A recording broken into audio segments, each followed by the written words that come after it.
Listen, sometimes the hardest thing into life is not starting, it is living. Leaving the job, leaving the friendship, leaving the toxic relationship, but as well as leaving the toxic family. Those toxic environments are draining your soul, and you know exactly that you are getting exhausted. You smile outside, but internally, your spirit has been on low battery for months. You keep praying, God save me for this situation, but I'm telling you, God can open the door, but sometimes you need to walk through it by yourself. Dilemma Hub here. If you are new to this channel, welcome home. If you're serious about self-growth, subscribing doesn't take a minute. Also, you can hit the bell icon so that you cannot miss the next live class. Today, we are going to talk about something real, knowing when it's time to detach. We normally keep clinging, but it's not our wish. It's because of biological and psychological reasons. It can be because of being addicted, being too much invested, having no plan B, fearing loneliness, or sometimes undergoing the social pressure. What do I want to tell you here? Leave immediately. If you can't leave immediately, then leave slowly. At the end of the day, you can regain your peace. So when should you start distancing yourself? When you no longer feel yourself.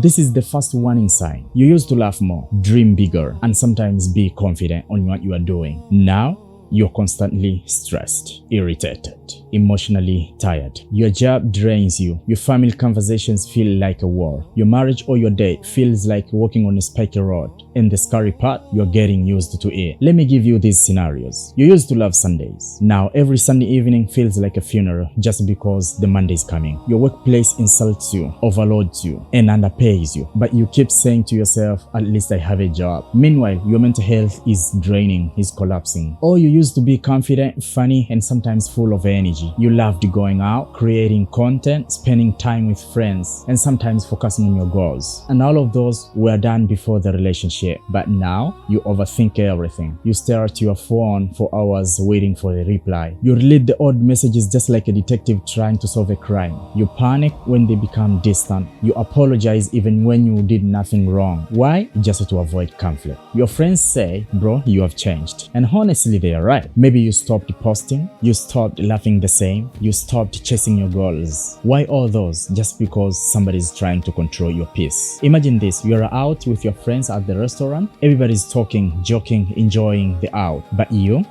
are quiet. Why? Just because your partner replied K, replied lols, or replied with a single emoji. Now your whole mood becomes destroyed. You pretend that you're listening to your friends' conversations, but internally your mind is fighting the imaginary battle. You start asking yourself internally, did I do something wrong? Should I text again? Meanwhile, everybody's living normally. That's when you realize that you no longer live your own life. You're emotionally orbiting around someone else. What do we learn here, dear one? Anything that constantly kills your peace will eventually kill your confidence. Reason number 2, walk away when you are the only one putting an effort. This applies everywhere. Friendship, marriage, family, and sometimes at the work. You're always the one who is calling first, checking up, helping, fixing somebody's problems, sacrificing, trying to understand everybody. But when you need support, silence. That's no connection. That's emotional slavery with Wi-Fi. For instance, you have a friend who always remembers you when they are broke, stranded, heartbroken, or bored.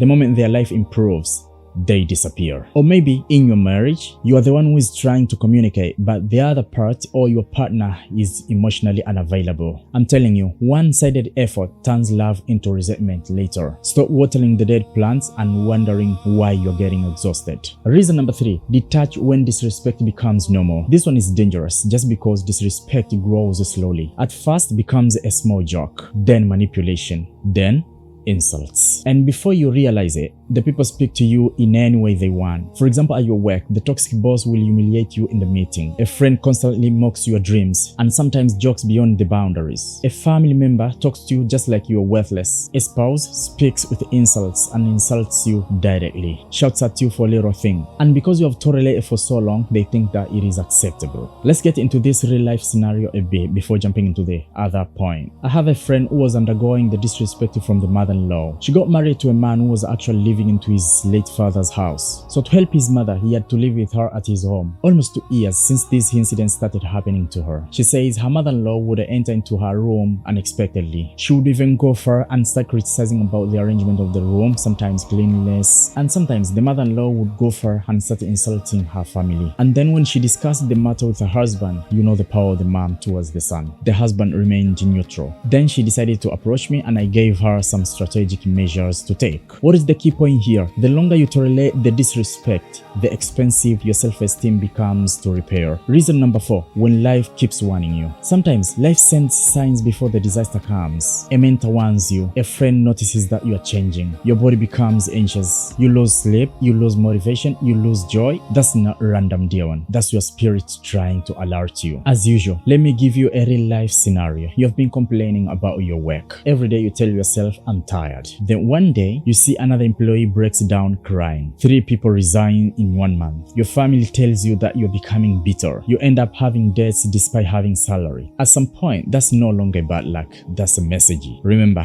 pain becomes louder when ignored. Reason number 5, when people around you value you when you have something to provide. Imagine you stop paying for outings. Suddenly, your friends stop inviting you. Imagine you stop solving everybody's problems. Now a certain family member calls you as selfish. If people don't love you, they love an access to you. They love your money. They love your connections. They love your emotional support. They love your availability. The moment you stop giving, their energy changes. If those are people you have surrounding you, walk away. Reason number 6, when you start losing your dreams. You had goals once, you had ideas, you had energy, you had purpose. But toxic environments make you smaller. A toxic job makes you too tired to chase your passion. Bad friendship discourages you from motivation. Bad family keeps you emotionally stuck. And eventually you stop asking, what do I want into my life? But you ask yourself, how do I survive today? Now, wanting to live isn't a problem. The question is, how do you live? That's where the dilemma comes in. Now I'm gonna unpuzzle the situation to make you quit like a pro. Strategy number 1. I'm 100% sure that for you to be in here, you have critically identified the toxic environment that drains you. Either relationship,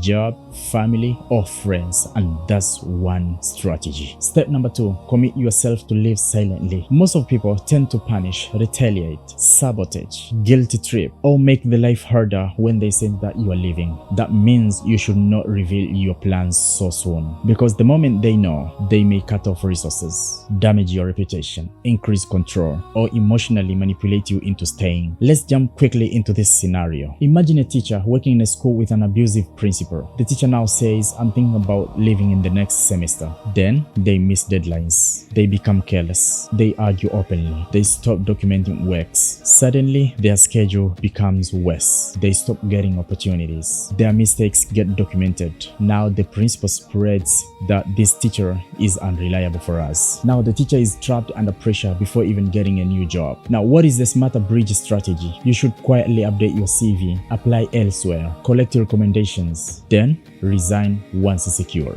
Let's take a look at the controlling relationship. You decided internally you need to leave that relationship, right? But when the partner is manipulative or sometimes guilt-tripping, announcing it too early will lead to love bombing, surveillance, anger, financial control, and sometimes emotional blackmail. Instead, listen to me carefully. Pay bills responsibly. Take care for children if you have children. Remain calm publicly. Save emergency money. Gather documents if it is about divorce. Find temporary house if the existing doesn't belong to you. Then reconnect with support people. Remember, a bridge strategy is about safety, not deception. Number 3, use strategic disengagement. This does not mean laziness. It means you stop giving extra effort to people who are exploiting you and you start doing what is required. If it is about family affairs, you stop rescuing irresponsible relatives, over-explaining boundaries, managing everybody's emotions, but you still behave respectively. Here is the truth. Choosing your peace isn't selfishness. It's about protecting your energy, protecting your mind.